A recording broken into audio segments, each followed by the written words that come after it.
የጽናት እናት እንደሞተች ነበር ብዙዎቻችን የምናውቀው። ግን ደግሞ ፍቅሬን ከትዝታ ጋር እንዲሆን የላከችው ሁልጊዜም ተሸፍና ፊቷን የማናያት ማናት ካላችሁ ማመን ይከብዳል።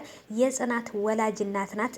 ትዝታ ከደረጃ ላይ ገፍትሬ ጥያታለሁ ወይንም ገድያታለሁ ብላ ያሰበቻት ሴት ውጭ ሀገር ሂዳ ታክማ መታ ተደብቃ ልጇንና ባለቤቷን ንብረቷን እየጠበቀች ትገኛለች። ፊቷ ስለተሸፈነ እኛ ራሳችን አላየናትም። ግን ደግሞ የጽናት እናት ናት። የእውነት በጣም ደስ ብሎኛል ጽናት እናቷ ስላለች። እንግዲህ የጽናትም አባት ደግሞ አቶ ግርማ እንግዲህ ባለቤቱ እንዳለች አያውቅም እንደሞተች እንጂ እሷ ግን ውጭ ሀገር ሄዳ ታክማ መታለች ማለት ነው። እና ጽናትም እናቷ እንደሞተች ነው የምታውቀው። በጣም ነበር ደስ ያለኝ ይሄን ነገር ሳቅ ማለት ነው። ሰላም ሰላም፣ ውድ የተከበራችሁ የቻናሌ ተከታታዮች እንዴት ናችሁ? ከኔ ጋር ሁሉ ሰላም ነው። ሰላማችሁ ይብዛልኝ ባላችሁበት ውድ ቤተሰቦቼ።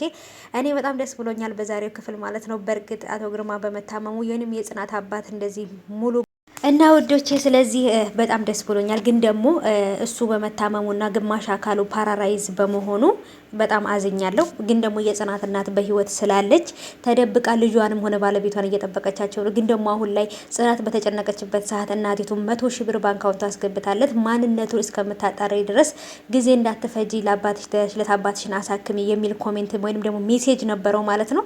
እና ግን ማን እንደላከላት አታውቅም። ግን ደግሞ አባቷን እያሳከመች ነው ማለት ነው። በጣም ደስ ብሎኛል። ጓደኛዋ ከጎኗ አለች ማለት ነው። ግን አባትየው ደግሞ ታሟል፣ ግማሽ አካሉ ፓራራይዝ ሆኗል፣ ወይንም ደግሞ አንደበቱን መናገር አይችልም ማለት ነው። እና በጣም ነበር ያዘንኩትን። እሷም ደግሞ በጣም አዝናለች ጽናትም ማለት ነው። እና እንደዚህ መሆን አልነበረበትም። ግን ደግሞ መጨረሻው ላይ እርግጠኛ ነኝ ዲኖ ተነስቶ ከልጁ እናት ባለቤቱንም አግኝቶ ብዙ ነገሮች ይለወጣሉ ብዬ አስባለሁ። ትዝታ ደግሞ ለሌሎች የምትቆፍረው ጉድጓድ ውስጥ ራሷ ትገባበታለች ብዬ አስባለሁ።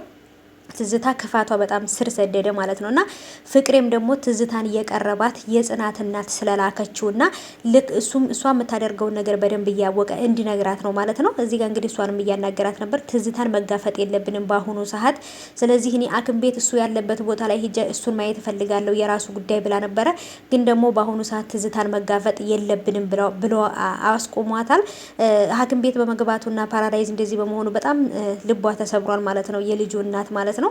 እና እውነት ለመናገር ጽናት እናቷ በህይወት እንዳለች ብታቅ ምን ያህል ደስ ይለኛል። ምክንያቱም እሷ ራሱ በጣም ነው ደስ የሚላት እና በአሁኑ ሰዓት ብቸኛ እንደሆነች ሰው እንደሌላት ነው የምታስበው። እናቷም እንደሞተች ነው የምታውቀው። እና ብቻ እኔ እንጃ ምን ልላችሁ እንደምችል ብቻ በጣም ይሄኛው ደስ ይላል። ግን ደግሞ አባትየው በመታመሙ ተከፍቻለሁ።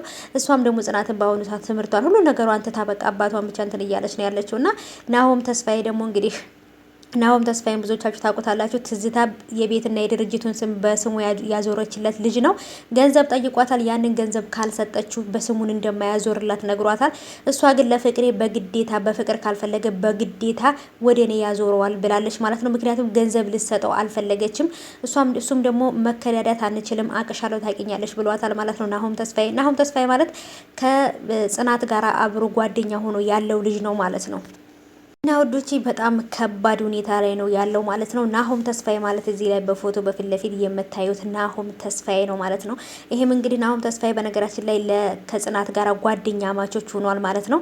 ይሄን ነገር ግን በተለይ አባቱ ደውሎ እኔ እህት አለችኝ እንዴ ከእናቴ ውጭ የወለድካት እህት አለችኝ እንዴ እያለው ነበረ። ምክንያቱም ፍቅሬ እየጠየቀው ነበር ማለት ነው። ፍቅሬ ምንድነው ያነበር ያለው እዚህ ጋር አሁን አንተ መታህና ግራ የነበረችው እህቴ ናት፣ ፍቅረኛዋን እየፈለገች ነው ወይም የሆነ ነገር ብሎ ነበር ማለት ነው። ጽናት ደግሞ እዚህ ሰፈር ወንድሜን እየፈለኩ ነው ብላው ነበር ማለት ነው። ልጁ ተምታቶበታል ማለት ነውና ግን ደግሞ ትዝታን መጨረሻ ላይ ከጽናት ጋር መንገድ ላይ እየሄዱ እያሉ ትዝታን መንገድ ላይ አገኟት ማለት ነው። እና ትዝታም እሷን ከሱ ጋር ስታይ ማመን አልቻለችም። በቃ ራሷን መቆጣጠር ነው ያቃታት። በጣም ነበር የተናደደችው። ገንዘብ የጠየቀኝ በገንዘብ ካልሰጠሽኝ ወደ ስምሽ አላዞርልሽም ያላት ከጽናት ጋር ተነጋግሮ ነው የመሰላት ማለት ነው። ጽናት ግን ስለዚህ ምንም የምታውቀው ነገር የለም። እሷ ናሆም ተስፋዬን ትፈልጋለች። ናሆም ተስፋዬ ግን ከጣገቧ ነው ያለው ማለት ነው። እና ምንም ነገር ይሄን አታውቅም። እዚህ ጋር ተሸፋፍና የምታዩት የጽናት እናት ናት። ግን እናቷ እንደሞተች ነው የምታውቀው። እናቲቱ ግን እስካሁን ድረስ ራሷን ደብቃለች ማለት ነው። ምክንያቱም ትዝታ አሁንም እንደጀመረች ትጨርሰኛለች ብላ ስላሰበች ማለት ነው። ምክንያቱም በጣም ጨካኝ ስለሆነች ማለት ነው።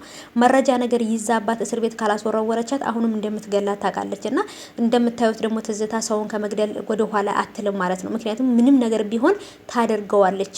ምክንያቱም ለገንዘብ የሚኖር ሰው ምንጊዜም የሰው ፍቅርና የሰው ክብር አይገባውም። እና ብቻ በአሁኑ ሰዓት በመሀል ግን ወንድሟን ብሩክም እየተጎዳ ነው። በተለይ ደግሞ ጽናትም ከምላችሁ በላይ በዚች እድሜዋ በዚህ ወጣትነቷ የማትቋቋመው ነገር ውስጥ ገብታለች። በጣም ነው የሚያሳዝነው።